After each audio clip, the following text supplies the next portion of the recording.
కుసుమాలు.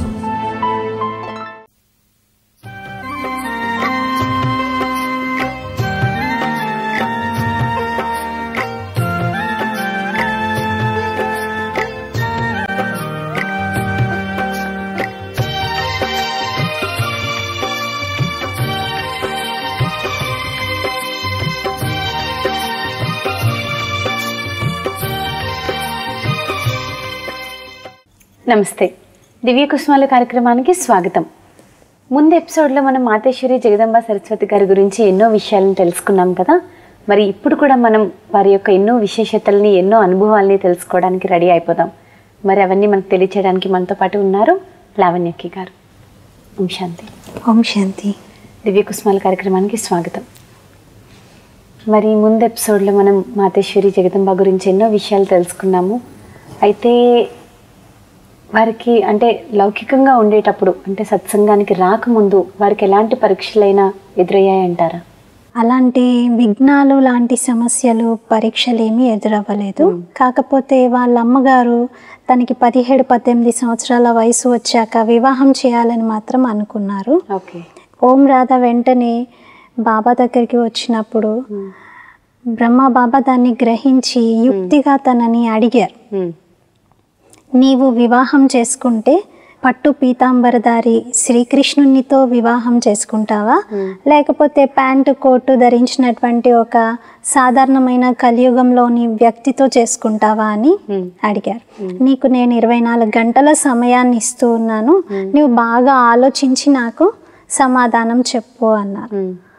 దానికి ఓం రాధా వెంటనే ఒక్క క్షణం కూడా ఆలస్యం చేయకుండా తన జవాబుని చాలా ధైర్యంగా, నిశ్చయంతో వినిపించారు. నేను పట్టు పీతాంబరధారి శ్రీకృష్ణున్నే వరిస్తాను అని. అంటే తన జీవిత నిర్ణయాన్ని తీసుకోవటానికి తనకి ఎంత సమయమో పట్టలేదు. ఆ తర్వాత సమయం ఇచ్చినా కూడా బ్రహ్మబాబా ఒక్క సెకండ్ లో చెప్పేశారు. అంటే అంత నిశ్చయము, అంత ప్రేమ పరమాత్మ పట్ల ఏర్పడింది. ఇంకా ఏ క్షణమైతే ఈ జ్ఞానం అర్థమైందో ఆ క్షణం నుండి పూర్తిగా సమర్పితం అయిపోయినట్లుగానే తను ఉండేవారు. ఇంకా తనలో పూర్తిగా ఆ లక్షణాలన్నీ మొదటి నుండే కనిపిస్తూ ఉండేటువంటివి.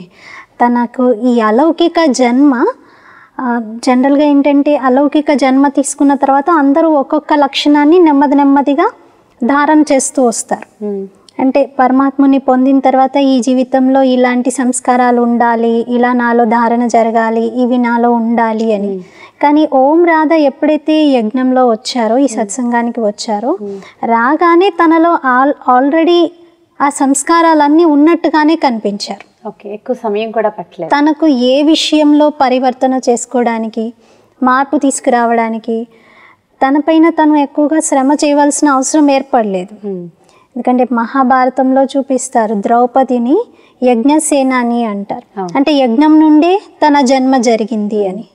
అలా మా అమ్మ కూడా అంతే, జగదంబ సరస్వతి తన యొక్క జన్మ కూడా ఈ యజ్ఞం ద్వారానే జరగడంతో ఈ యజ్ఞం యొక్క పాలన చేస్తూ ఈ యజ్ఞం యొక్క కార్య వ్యవహారాలన్నీ చూసుకుంటూ ఆది నుండే అన్ని రకాల సంస్కారాలు, గుణాలు, లక్షణాలు కలిగినటువంటి ఒక మాతృమూర్తిగా తను ఉండేటువంటి వారు. తనలో ఏ విషయంలోనూ శ్రమ చేస్తున్నట్టుగా, కృషి చేస్తున్నట్టుగా అనిపించకపోయేది.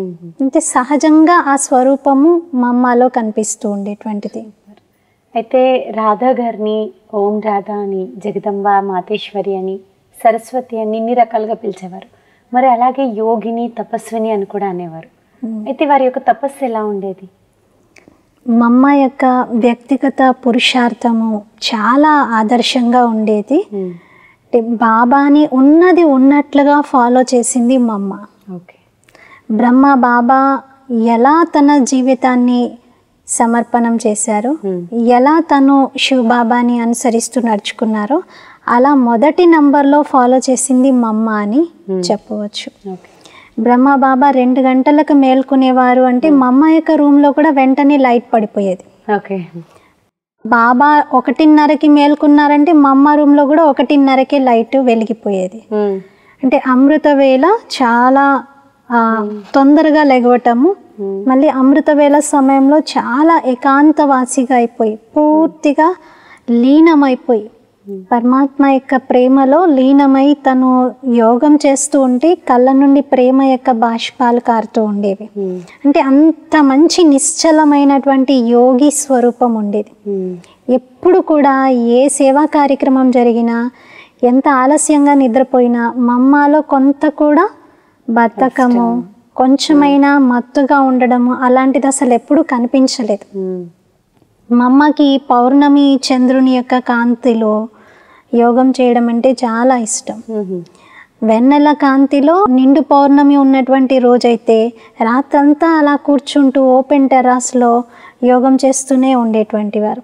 అలా చంద్రుని చూస్తూ చూస్తూ ఆ దృశ్యాన్ని చూస్తూ ఉన్నప్పుడు ఆ చంద్రునిలోని శీతలత, చల్లదనం అంతా మమ్మలో వస్తున్నట్టుగా, మమ్మ నుండి మళ్ళీ చంద్రుని వైపు వెళ్తున్నట్టుగా చాలా అలౌకికంగా ఆ యొక్క దృశ్యము అనిపిస్తూ ఉండేటువంటిది. మా అమ్మ కూడా అంతే శాంత చిత్తమైనటువంటి స్వరూపంతో ఉంటూ ఆ వైబ్రేషన్స్ని వ్యాప్తి చేసేటువంటి వారు. మా అమ్మని ఎప్పుడైనా మా అమ్మ ఇంత త్వరగా ఎందుకు అంటే, మొత్తం ప్రపంచంలో పిల్లలందరికీ కూడా ఈ ఒక్క తల్లి చూసుకోవాలి కదా, అందరికీ వైబ్రేషన్స్ని ఇవ్వాలి కదా అని అలా మా అమ్మ అనేవారు. చాలా ఏకాగ్రంగా మా అమ్మ యోగం చేసేవారు. మా అమ్మ అని ఆవిడకి పేరు పెట్టినందుకు తల్లిలాగానే అన్ని ప్రవర్తించేవారు. అవును. మరి మా అమ్మ ఇంకా తన యొక్క పురుషార్థంలో రోజంతలో కర్మనా సేవ చేస్తూ కూడా తనపైన తను చాలా శ్రద్ధ చూపేటువంటి వారు. ఏదైనా పనుల్లో బిజీగా ఉన్నా కూడా మా అమ్మ తన స్వమానంలో ఉంటూ తన ఇంద్రియాలన్నింటినీ ఆత్మ రాజు రూపంలో నడిపిస్తూ ఉండేవారు. ఒకసారి మా అమ్మ గోధుమలు ఏరుతూ ఉన్నారు. అంటే గోధుమల్లో ఏమైనా రాళ్ళు ఉంటే చూస్తూ ఏరుతూ ఉన్నారు. ఒక అక్కయ్య పక్కనే సేవ చేస్తూ ఉన్నవారు మా అమ్మని అడిగారు, మా అమ్మ మీరేం చేస్తున్నారు, మీరు గోధుమలు ఏరుతున్నారా అన్నారు. అంటే అప్పుడు ఆ అక్కయ్యతో మా అమ్మ వెంటనే అన్నారు, నేను ఆత్మరాజును, నా కర్మేంద్రియాలతో కర్మలు చేయిస్తున్నాను.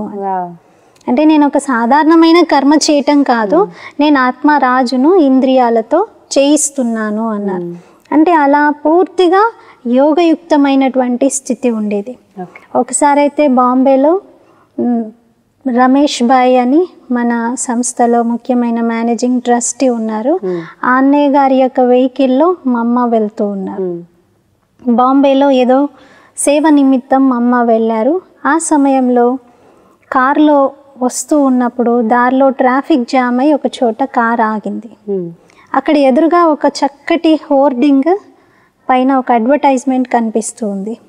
దాంట్లో ఏంటి అంటే ఒక కోకోకోలా అడ్వర్టైజ్మెంట్. ఒక బాటిల్లో నుండి వాటర్ అంతా కూడా ఒక గ్లాస్లో పడిపోతుంది. ఆ గ్లాస్ ఫిల్అప్ అయిన తర్వాత ఒక వ్యక్తి ఆ గ్లాస్ని తాగేస్తూ ఉంటే ఆ గ్లాస్ అంతా ఎంటీ అవుతూ ఉంది. సో ఇదంతా డిజిటల్లో కనబడుతూ ఉంది. చాలా బాగా అంటే మనుషులు ఎవరు లేకుండా డిజిటల్గా ఫిగర్స్ ద్వారా అలాంటి అడ్వర్టైజ్మెంట్ యొక్క బోర్డు అక్కడ కనిపించింది. అది చూస్తూ ట్రాఫిక్ అంతా ఫ్రీ అయిపోయిన తర్వాత మళ్ళీ వెహికల్ నడుస్తూ ఉన్న సమయంలో, అంటే అక్కడ ఆగింది వెహికల్ కొంతసేపు, ఆ దృశ్యం చూడడానికి కూడా అవకాశం ఉండేది. కానీ అది దాటిపోయిన తర్వాత ఆ అన్నయ్య, మా అమ్మ మీకు ఎలా అనిపించింది అది చూస్తూ ఉంటే అన్నారు. అప్పుడు మా అమ్మ వెంటనే ఏది అని అడిగినారు. ఇప్పటి వరకు కనిపించింది కదా ఎదురుగా హోర్డింగ్, దానిపైన చాలా మంచి అడ్వర్టైజ్మెంట్ కనిపిస్తుంది కదా, చాలా బాగుందని పక్కనున్న అన్నయ్య నేను మాట్లాడుతూ ఉన్నాం కదా, మీరు చూసారు కదా మా అమ్మ, చూడలేదా అని అన్నారంట. అప్పుడు మా అమ్మ ఒకటే చెప్పారంట, రోజంతటిలో నేను మురళి చెప్తున్నప్పుడు మాత్రమే ఎదురుగా చూస్తాను. మురళి చెప్తున్నప్పుడు అందరినీ చూసి చెప్పాలి కాబట్టి అందరి వైపు చూస్తూ నేను ఉంటాను.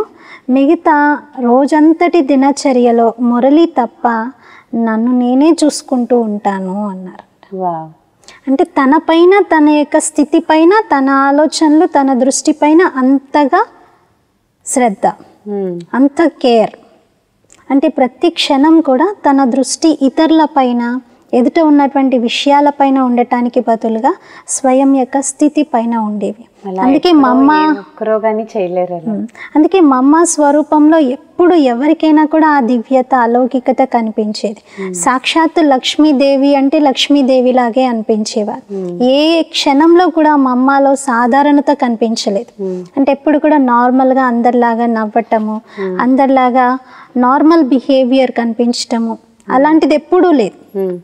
మా అమ్మ ఎప్పుడు కూడా తన భవిష్యత్ స్వరూపంలో వర్తమానంలో ఉన్నటువంటి తన స్వరూపంను అర్థం చేసుకొని ఆ స్థితిలోనే ఉంటూ వచ్చారు. అయితే మమ్మని మీరు లక్ష్మీదేవి లాగా ఉండేవారు అని అన్నారు కదా, అంటే ఎలాంటి గుణాలు ఉండేవి మమ్మలో? అంటే మమ్మను చూడగానే ఎవరికైనా కూడా అటువంటి అనుభవం కలిగేది.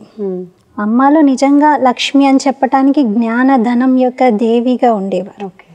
జ్ఞానం ధనం యొక్క సంపద ఎంత నిండుగా ఉండేది అంటే ఆ జ్ఞానధనం యొక్క ధారాళంగా ప్రవాహం జరుగుతూనే ఉండేది. మా అమ్మ ఎక్కడికి వెళ్ళినా సేవ నిమిత్తం అక్కడ చాలా అనర్గళంగా చాలా చక్కగా జ్ఞానాన్ని పంచుతూ ఉండేవారు. అదేవిధంగా మా అమ్మ యొక్క స్వరూపం చూస్తూ ఉన్నప్పుడు ఎదుటి వారికి సాక్షాత్కారం కూడా అలా కలుగుతూ ఉండేటువంటిది. తను కాబోయే లక్ష్మిగా ఎంతోమందికి అలాంటి సాక్షాత్కారాలు జరిగాయి. ఒకసారి ఒక గదిలో బాబా ఎక్కువ మంది సభ్యులు వచ్చారు అని చెప్పేసి ఎక్కువ మందిని సెట్ అయ్యే విధంగా ఒక మంచాన్ని ఇంకొక మంచం క్రింద సెట్ అవుతుందా చూడాలి అని అక్కడున్న అక్కయ్యకి చెప్తున్నారు. ఆ అక్కయ్య వెంటనే బాబా అలా సెట్ అవ్వదు, అది చూస్తేనే కనబడుతుంది కదా, అది అలా సెట్ అవ్వదు అంటున్నారు. బాబా మాత్రం ఒకసారి పెట్టి చూద్దాము అంటున్నారు. మా అమ్మ కూడా ప్రక్కనే ఉన్నారు, కానీ ఆ అక్కయ్య అది పట్టదు బాబా అంటూ ఉన్నారు. మా అమ్మ తన కనుసైగలతో ఆ అక్కయ్యకి సూచన ఇచ్చినా ఆవిడికి అర్థం కాలేదు, అలా అనకూడదు అని చెప్పి అన్నా కూడా అర్థం కాలేదు. తర్వాత అది పెట్టి చూస్తూ ఉన్నారు. నిజంగానే పెడితే అది పట్టలేదు. అప్పుడు ఆ అక్కయ్య చాలా సంతోషంగా, బాబా నేను చెప్పాను అయినా కూడా మీరు వినలేదు అని అన్నారు. బాబా ఇంకేమీ అనకుండా అక్కడి నుండి వెళ్ళిపోయారు. తర్వాత మా అమ్మ ఆ అక్కయ్యని పిలిచి చెప్పారు, బాబా ఎవరు? సుప్రీం పవర్ బాబా యొక్క శరీరంలో ఉన్నారు, బ్రహ్మ బాబా శరీరంలో. కాబట్టి ఎప్పుడైనా బాబా ఏదైనా విషయాన్ని చెప్తూ ఉన్నప్పుడు మనం దాన్ని హాజీ అంటూ వినాలి, అలా చెయ్యాలి. అది జరగదు, అది అలా చేయడం రాంగ్ అని తెలిసినప్పటికీ అది చెప్తున్నది ఎవరు? దానిపైన నిశ్చయంతో మనం ఆ కార్యాన్ని బాబా ఎలా చెప్తే అలా చెయ్యాలి. మీరు ఇలా సంతోషపడటము, బాబా చెప్పినా కూడా బాబాకి అర్థం కాలేదు అని, నేను చెప్పిందే కరెక్ట్ అయింది అని సంతోషపడటం, ఇది కూడా ఒక విధంగా బాబాను అగౌరవపరచటమే. కాబట్టి చాలా రెస్పెక్ట్ ఉండాలి మనకి అని అలా నేర్పించారు. ఇంకా బాబా అందరితో చాలా ఫ్రీగా ఉండేవారు. పిల్లల్ని పిక్నిక్కి తీసుకొని వెళ్ళేవారు. ఒక్కొక్కసారి అయితే పిల్లలందరినీ ఉదయం క్లాస్ తర్వాత పహాడ్కి వెళ్దాము, అందరినీ ఈరోజు ఎటువైపు తీసుకెళ్ళాలి అని ఇలా అందరిని అడిగేవారు. అందరు యజ్ఞవత్సలు ఒక్కొక్కరు ఒక్కొక్క జవాబు ఇచ్చేవారు. బాబా ఈరోజు ఈ పహాడ్కి వెళ్దాం, ఈరోజు ఇక్కడికి వెళ్దాం, అక్కడికి వెళ్దాము అని. అలా అంటూ ఉన్న సమయంలో కూడా మా అమ్మ సూచన ఇచ్చేవారు. బాబా అడుగుతారు, కానీ బాబా ఎంత ఏజ్లో ఉన్నారు మీరు గమనించండి. బాబా అడిగినంత మాత్రాన అలా మన సొంత అభిప్రాయాల్ని మనం అలా తెలియచేయకూడదు అని. మళ్ళీ తర్వాత బాబా మమ్మని అడిగేవారు, మమ్మ మీరు చెప్పండి ఎక్కడికి తీసుకెళ్ళాలి, ఈరోజు ఎక్కడికి వెళ్దాము అని. అప్పుడు మమ్మ అనేవారంట, బాబా మీరు ఎక్కడికి తీసుకువెళ్తే మాకు అక్కడికి రావడమే సంతోషము అని. అంటే అలా గౌరవం ఇచ్చే విధానాన్ని ప్రాక్టికల్గా మమ్మ చూపించేవారు.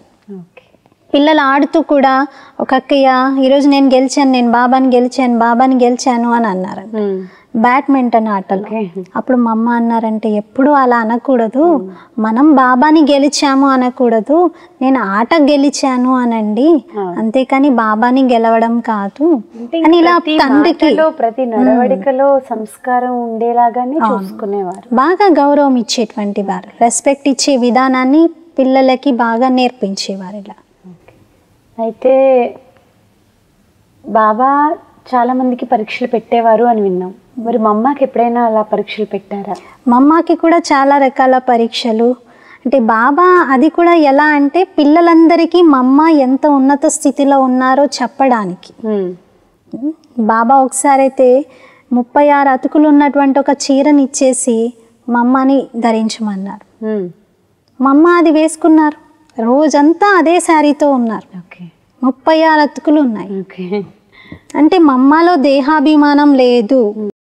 మా అమ్మ ఎందుకు విశేషమైనటువంటి వారు, మా అమ్మ ఎందుకు అంత ఉన్నతంగా ఉన్నారు అనేది ఆ రకంగా అందరికీ అర్థమైపోయింది. ఆ రోజు మా అమ్మ యొక్క రూపాన్ని చూసి అందరూ చాలా ఆశ్చర్యపోయారు. ఒకసారి బాబా క్లాస్లో, మురళి క్లాస్లోనే మా అమ్మని చూస్తూ, మా అమ్మ నీవు కూడా వానరిగా, అంటే నీవు కూడా ఒక వానరిగా ఉండేదానివి అని అన్నారు. అంటే నీవు కూడా ఒక కోతిగానే ఉండేది అని. మా అమ్మ జీ బాబా అన్నారు. ఏ మాత్రం ఫీలింగ్ కానీ, ఏ మాత్రం ఇంతమంది ముందు నన్ను ఇలా అంటున్నారని కానీ ఏమీ అలాంటి ఎక్స్ప్రెషన్స్ ఉండకపోయేది. పిల్లలందరికీ అప్పుడు మా అమ్మ యొక్క విశేషత అర్థమయ్యేది. బాబాకైతే తెలుసు, కానీ పిల్లలందరికీ కూడా తెలియపరిచే విధంగా బాబా టెస్ట్ చేసేవారు. ఇంకొకసారి అయితే బాబా క్లాస్లో అందరినీ అడిగారు, రక్షాబంధన్ దగ్గరకు వస్తుంది, మరి ఎవరెవరు రాఖీ కట్టించుకుంటారు అని.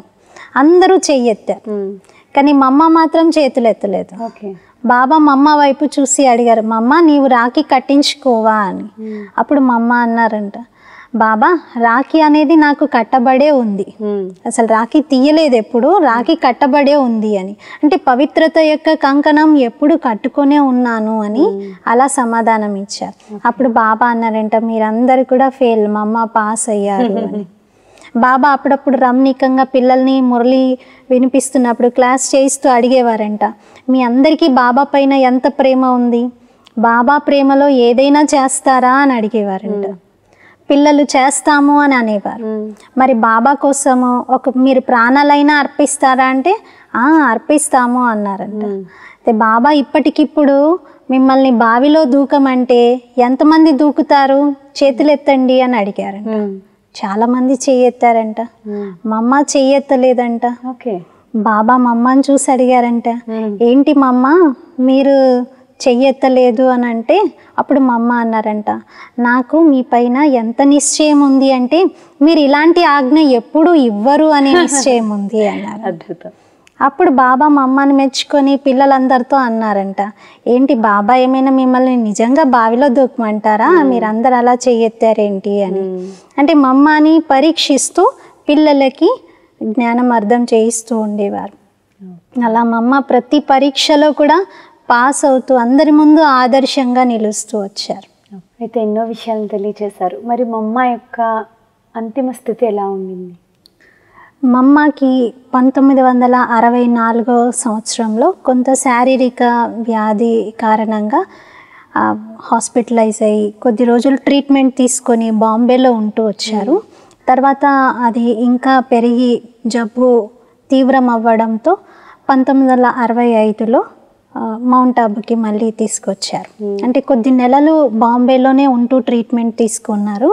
ఆ తర్వాత మళ్ళీ మౌంట్ ఆబుకి మధుబన్ యజ్ఞానికి తీసుకొచ్చారు. కానీ వచ్చిన తర్వాత మొదటి రోజునే మళ్ళీ తన యొక్క బాధ్యతలన్నింటినీ స్వీకరించారు. తన దినచర్య ఇంతకుముందు జబ్బు రాకముందు ఎలా ఉండేదో, ఎప్పుడైతే మళ్ళీ యజ్ఞంలోకి వచ్చారో మధుబన్కి, రాగానే ఆ రోజు నుండి మళ్ళీ తను ఏ ఏ బాధ్యతలు ఏ ఏ టైంకి ఎలా చేసేవారో అలా జబ్బు ఉన్నప్పటికీ కూడా అవన్నీ చేస్తూ వచ్చారు. తర్వాత కొద్ది రోజులకి, అంటే జూన్ 23వ తేదీన 1965 ఆ రోజున కొంచెం మా అమ్మకి కొంత అస్వస్థంగా ఉన్నారు, శారీరకంగా బాగా ఇబ్బంది కలుగుతూ ఉంది. అయినప్పటికీ ఆ రోజున యజ్ఞంలో ఉన్నటువంటి ద్రాక్ష చెట్టుకి ఫస్ట్ టైం ఫ్రూట్ వచ్చింది. ఆ ఫ్రూట్ మా అమ్మ స్మృతి దినం సందర్భంగా ఇప్పటికీ అందరం గుర్తు తెచ్చుకుంటూ ఉంటాము. ఆ ఫ్రూట్ని బాబా మా అమ్మ చేత అందరికీ ఇప్పించాలనుకున్నారు. ఆ మరుసటి రోజు అంటే 24 జూన్ ఉదయం మురళి క్లాస్ తర్వాత 9 గంటలకి అందరికీ ఎంతమంది అయితే యజ్ఞవత్సలు ఉన్నారో వాళ్ళందరికీ మా అమ్మ చేతుల మీదుగా మా అమ్మ దృష్టినిస్తూ 2 ద్రాక్ష పళ్ళు అందరికీ ప్రేమగా ఇచ్చారు. అదే మా అమ్మ యొక్క పిల్లలతో కలిసినటువంటి చివరి క్షణము. ఆ తర్వాత ఆ రోజున మధ్యాహ్నము 1:50 సమయానికి మా అమ్మ శరీరాన్ని విడిచిపెట్టారు. బాబా యొక్క ఒడిలోకి వెళ్ళారు. తన యొక్క పాత లెక్కాచారాలన్నింటినీ కూడా సమాప్తం చేసుకొని శారీరక వ్యాధి యొక్క ప్రభావం ఎంత ఉన్నప్పటికీ తన ముఖం పైన కొంత కూడా చిరునవ్వు చెదరకుండా అదే స్థితి, అదే స్వరూపము, అదే నిశ్చలత, అదే ధైర్యంతో ఉంటూ చివరి క్షణం వరకు కూడా సేవలో ఉంటూ తన యొక్క నరంలో యజ్ఞం యొక్క సేవను చేస్తూ శ్వాస శ్వాసలో శివబాబా యొక్క స్మృతిలో ఉంటూ బ్రహ్మ బాబాని అడుగడుగులో ఫాలో చేస్తూ అంతిమ శ్వాసని విడిచారు. ఇలా మమ్మ నిజంగా అందరి హృదయాల్లో చెదరనటువంటి ముద్రని వేస్తూ శాశ్వతంగా ఈ జగత్తుకు తల్లిగా మాతగా పాలనను ఇప్పటికీ ఇస్తూ ఉన్నటువంటి అనుభూతి కలుగుతూ ఉంటుంది. మరి ఇటువంటి అలౌకిక తల్లి జగతంబ సరస్వతి మొత్తం జగత్తుకి తల్లిగా నిలిచినటువంటి మాతేశ్వరికి అందరి వైపు నుండి చాలా ప్రేమపూర్వకంగా స్నేహంతో నిండినటువంటి అశ్రువులతో తన యొక్క పాలనకు రిటర్న్గా పరివర్తన అవుతాము, అందరం మమ్మాను బాబాను ఫాలో చేస్తూ పూర్తి సంపూర్ణంగా అవుతాము అని సంకల్పంతో మా అమ్మకి ఇదే మా యొక్క ప్రేమపూర్వకమైన శ్రద్ధాంజలిని అర్పిస్తున్నాను. ప్రజాపిత బ్రహ్మకుమారి ఈశ్వరీయ విశ్వవిద్యాలయం యొక్క మొదటి నిర్వాహకులు మాతేశ్వరి జగదంబ సరస్వతి యోగిని, తపస్విని, ఒకటి కాదు రెండు కాదు, ఎన్నో రకాల గుణాలను నింపుకున్నటువంటి గుణమూర్తి, మాతృమూర్తి అయినటువంటి మా అమ్మ గురించి ఎన్నో విషయాలను తెలుసుకున్నాం కదా. మరి వారు జీవితంలో వారు చేసినటువంటి వారు ఏ విధంగా అయితే గుణాలని నింపుకున్నారో అదేవిధంగా మనం కూడా అన్నీ కాకపోయినా మన వరకు వీలైనంత వరకు మా అమ్మని తప్పకుండా ఫాలో అవుదాం. మనలో కూడా అలాంటి మంచి మంచి గుణాలను నింపుకుంటారని మనస్ఫూర్తిగా కోరుకుంటూ ఈ ఎపిసోడ్ని ఇక్కడితో ముగిస్తున్నాము. మరొక ఎపిసోడ్లో మరొక మాతృమూర్తి గురించి, మరొక అమృతమూర్తి గురించి, లేదంటే మరి ఒక జ్ఞానరత్నం గురించి తెలుసుకుందాం. అప్పటి వరకు సెలవు. నమస్తే.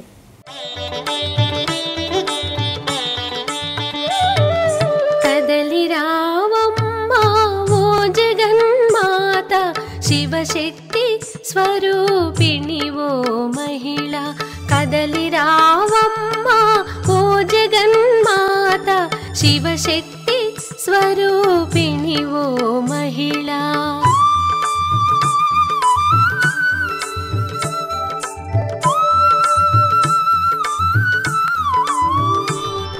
ఆబు పర్వత శిఖరాగ్రమందు భాగీరథి బ్రహ్మ బాబా ద్వారా,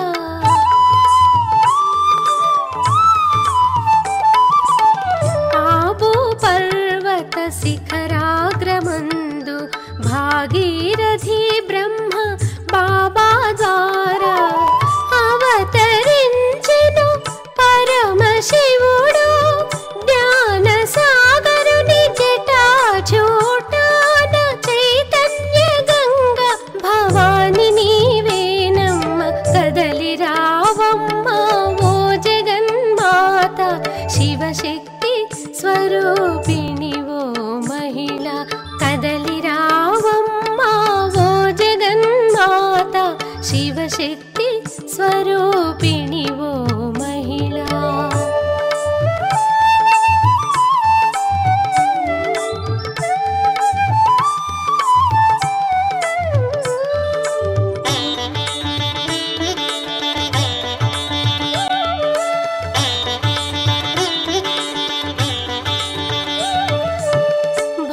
భారతావనిలో భగవానుడే తెంచే జ్ఞాన కలశము మాతలకు అందించే,